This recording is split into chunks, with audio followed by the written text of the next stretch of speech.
Hello guys, welcome to the channel Vimu.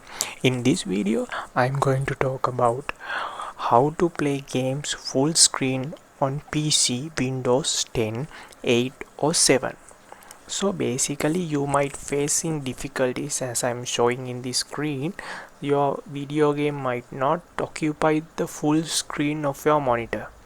So basically it's very easy to go to the you might some people might tell you go to the resolutions and change the resolutions, but in this method it will 100% working.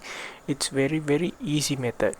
All you need to do is press alt left shift and plus then enter. All to you need to do all together. I will put the keys on the description. All you need to do is shift alt plus and enter. As you can see in the video, the screen will fully occupy. So there are few more methods that you can use, but I think this is the most suitable and most optimum one for you. Thank you.